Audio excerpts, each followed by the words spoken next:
अस्सलाम वालेकुम एवरीवन। आज का हमारा जो टॉपिक है वो फैक्टराइजेशन से ही रिलेटेड है, लेकिन हमने 3 स्टेप पढ़े थे फैक्टराइजेशन से related. How to common in factorization and how to pair common in factorisation.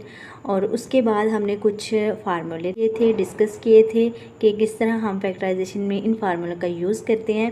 Number 4 discuss करने से पहले आपने करना है चैनल को like, subscribe and press on bell icon for more updates. Step number 4 में हमारे पास ये फार्मूला है और इस फार्मूले से रिलेटेड हमने फैक्टराइजेशन करनी है कि अगर हमारे पास ए स्क्वायर माइनस बी स्क्वायर बन जाए। ठीक है, ये याद रखना है कि मिड में साइन जो है वो नेगेटिव होना चाहिए। ठीक है, जब ये नेगेटिव साइन आ रहा है और हमारे पास ए स्क्वायर और बी स्क्वायर बन रहा है तो हम इसको किस तरह इसके फैक्टर बना सकते हैं। एक दफ़ा प्लस में लिखना है ये बी को और एक दफ़ा नेगेटिव में लिखना है। ओके, ये हमारा फार्मूला है। ठीक है, ये टर्म हमारी इसके इक्वल होती है और अगर हमारे पास ये टर्म हो तो इसको मल्टीप्लाई करने के बाद हमारे पास ये टर्म आ जाती है।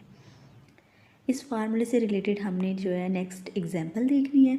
एग्जांपल को किस तरह सॉल्व करना है और किस तरह की टर्म बनेगी तो हमने ये फार्मूला यूज़ करना है, ये देखते हैं हम।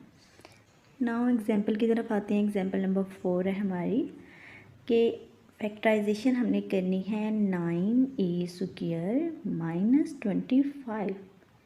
अब यहाँ पे देखें तो हमारे पास एक ये टर्म है, ये हमारे पास a है, और एक ये टर्म है, ये है b, और मिड में साइन कौन सा है, नेगेटिव। तो क्या हम ये फार्मूला यूज़ कर सकते हैं। इस फार्मूले को अब हमने किस तरह यूज़ करना है। देखें कि हमारे पास 9a स्क्वायर है तो सबसे पहले जो कांस्टेंट है उसके पेयर देख लें, फैक्टर देख लें कि किस तरह बनते हैं। 9 के फैक्टर अगर हम देखें तो 3 × 3 इज़ इक्वल टू 9। तो 9 के फैक्टर क्या बने, 3।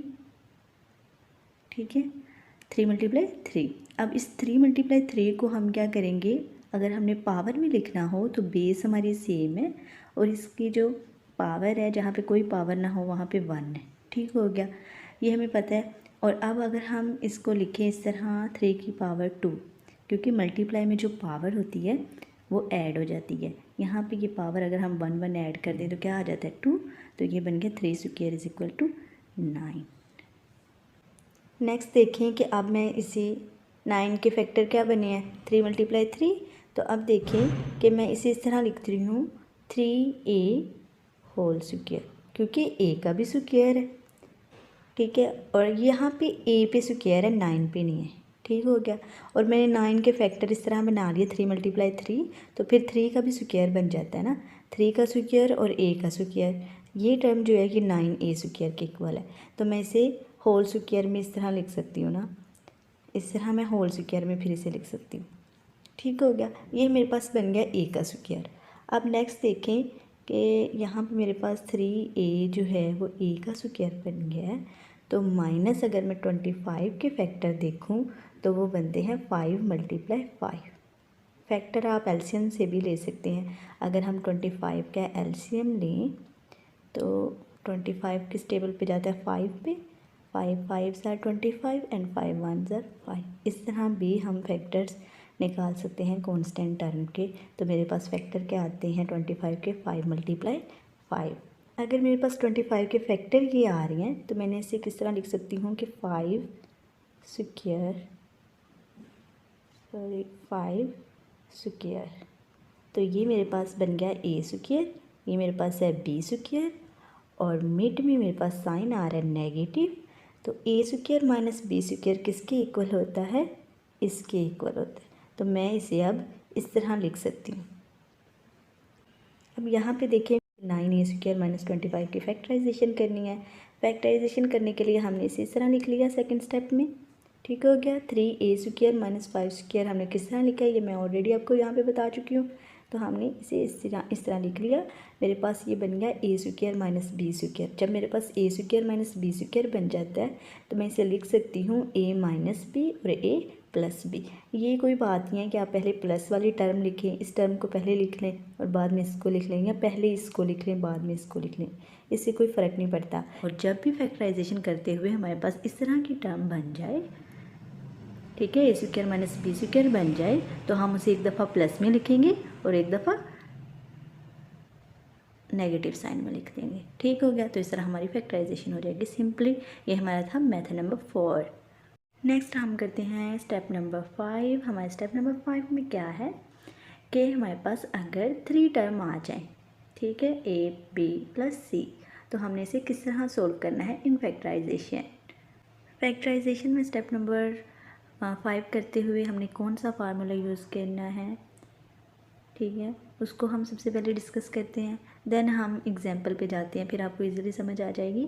यहाँ पे देखें कि उन्होंने कहा है अगर a के स्क्वायर में मेरे पास 2 वेरिएबल्स आ जाते हैं, तो आप लोगों ने कंफ्यूज नहीं होना।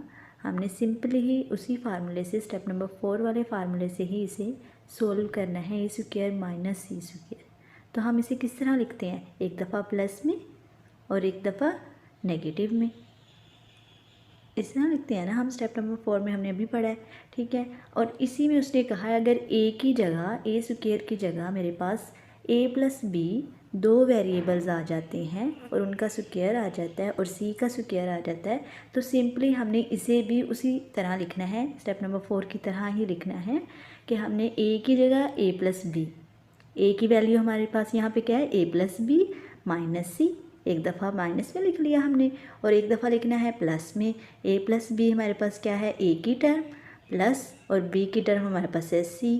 तो हमारे पास ये फार्मूला है कि अगर हमारे पास a की टर्म में 2 वेरिएबल्स आ जाते हैं तो हमने किस तरह नेक्स्ट सॉल्व करना है, हमने सेम स्टेप नंबर 4 की तरह ही लिखना है, आपने कंफ्यूज नहीं होना। तो अभी हम एग्जाम्पल डिस्कस करते हैं। एग्जाम्पल देखें, एग्जाम्पल नंबर 6 है बुक की। फैक्टराइजेशन करनी है हमने इस टर्म की। यहाँ पे हमारे पास थोड़ी सी मिस्टेक है कि 2ab जो है यहाँ पे आना है 2ab, ठीक है, 2b की जगह हमारे पास 2ab आना है। और यहाँ पे हमारे पास गिवन जो वैल्यू इसमें भी यहाँ a है, 2ab है। ओके, अब इसे हमने सोल्व किस तरह करना है, हमने ये टर्म बनानी है अब यहाँ पे, ठीक हो गया। तभी हम इस रूल के मुताबिक इसे सोल्व कर सकते हैं एग्जाम्पल को। हमने इसे रीअरेंज किया है, इस तरह किया है कि 1 के साथ था नेगेटिव साइन और हमने -1 लिखा है यहाँ पे -2b and plus a square और प्लस ही b स्क्वायर था। लेकिन जब हमने इस नेगेटिव साइन को पॉजिटिव में चेंज करने के लिए नेगेटिव से मल्टीप्लाई किया है तो साइन चेंज हुआ है, यहाँ पे +1 आ गया है, +2b आ गया है और जिनके साथ पॉजिटिव साइन था वहाँ पे नेगेटिव आ गया, ठीक हो गया। यहाँ पे भी नेगेटिव आ गया, यहाँ पे नेगेटिव b स्क्वायर आ गया। इस तरह हमारे पास ये टर्म रीअरेंज हो गई।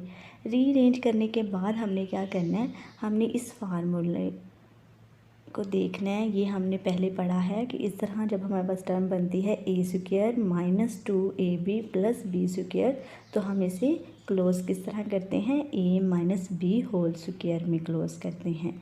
और जब हम इसे ओपन करते हैं तो इस तरह ओपन करते हैं। ये दोनों चीज़ें जो है ना कॉरस्पॉन्डिंग एक दूसरे के इक्वल है। तो हमने क्या किया कि हमने अब ये टर्म बनानी है।